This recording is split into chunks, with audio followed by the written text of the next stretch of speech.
Hi, my name is Tierney and I'm a former Roseway crew member. And today, since I can't be out sailing, I'm going to be transforming my living room into a watershed. So before we begin the activity, you're going to need a couple different materials. The first thing that you're going to need is some food coloring. So I have a couple different colors. The gel kind of food coloring is going to work best. So in that, you'll need some water, which I have right here, something to scoop it out with. You're going to need some plastic sheeting. I'm using a drop cloth, but you can also use a tarp, an old shower curtain, trash bags, whatever you can find at home. I also have a plastic cloth underneath myself because I'm doing it in my living room. But if you can do it outside in your backyard or something like that, that's going to be a whole lot better. Lastly, you're going to need some building materials. So I went through my recycling and I found all sorts of different things that I can use to build. So any old buckets, cans, anything like that is going to work out great. So once you have all your materials, you can head back and we'll get started. So now that I have all my materials gathered here, we're going to first try and define what a watershed is. So a watershed is an area of land that drains into a water body.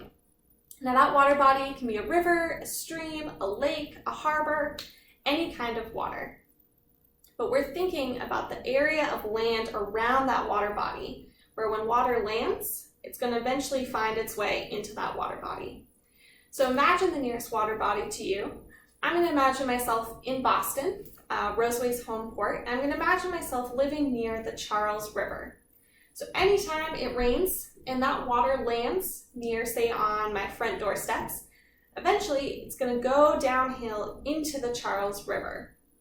So I would say I'm in the Charles River watershed. But the Charles River eventually makes its way into Boston Harbor. So I could also say that I'm part of the Boston Harbor watershed. So you can have a watershed within a watershed.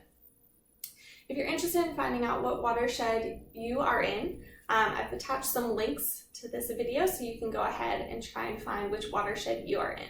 But for now, just imagine the closest water body nearest to you at home. All right, so now that we know what a watershed is, let's go ahead and actually build one so we can get a better idea of what's happening inside a watershed.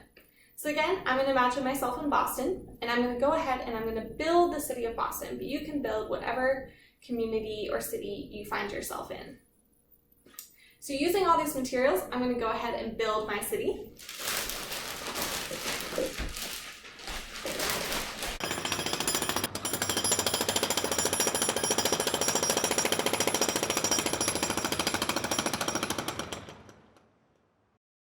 So once you have your own city or community built, you're going to go ahead and cover it with plastic that you have.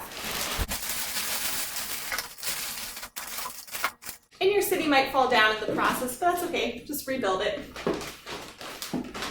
Now that I have my city of Boston built, and hopefully you have your community or city built at home too, we're going to go ahead and add in some effects from the people living within the city or living within the community, right? And people have a lot of positive effects on their community or space, but today we're going to think about some of the more negative effects when we think about pollution.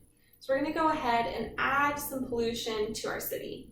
So go ahead and brainstorm some different ideas of pollution that you might think occur inside or around a city.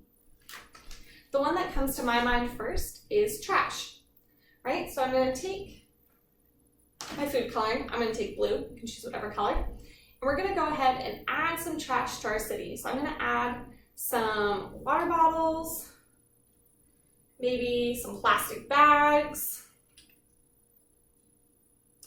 all the different trash. Maybe some chip bags, whatever you think. All right, so now we have some trash in our city. Next, we're going to brainstorm some other pollutions. What else could be considered pollution inside a city?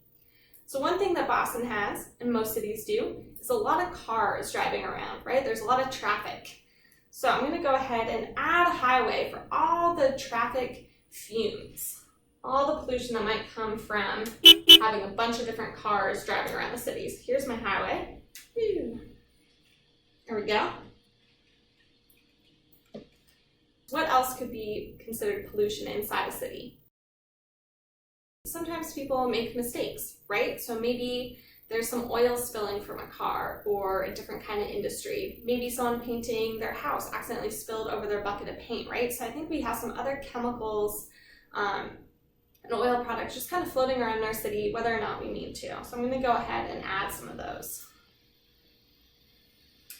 This one's orange. Great. All right.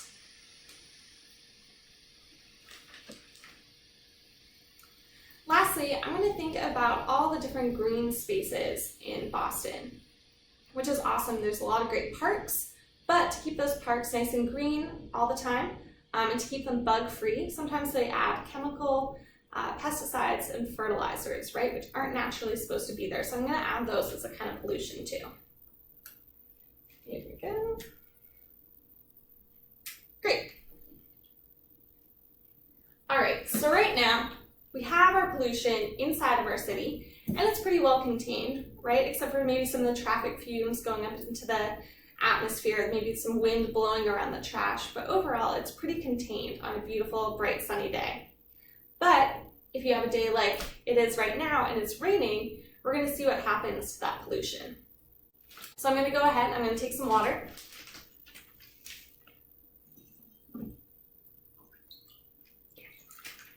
And I'm just going to start with a little bit and just do a light drizzle. I'm going to pour it over my city.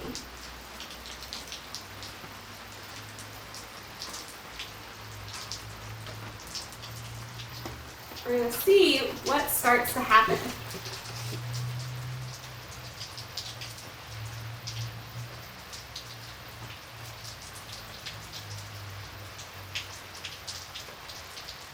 All right. So now that we had a light drizzle, I'm going to go ahead and imagine a thunderstorm coming through this area.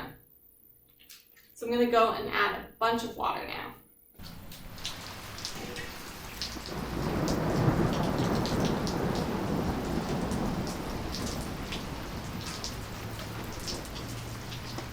All right. So you can keep adding water and seeing where your pollution is going. In my model of Boston City, I can see that all of it has run downhill to where I said Boston Harbor was. So we can see the effects that we're having on land are also impacting our waterways, right? They're super, super connected. Whatever happens on land is eventually going to find its way into your nearest water body, in this case, Boston Harbor. Cool, so keep adding water. Keep adding pollution, see what happens with less pollution or more pollution, more water, less water, and then come back.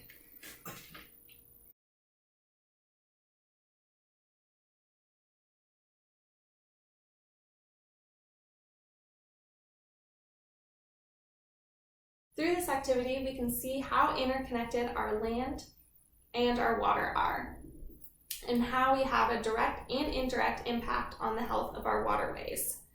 So if you're watching at home and doing this activity, go ahead and brainstorm some ideas of knowing what we do now about the connectedness between land and water. How can we change our actions to further protect the health of our waterways? We would love to hear your ideas at World Ocean School. Thanks for watching.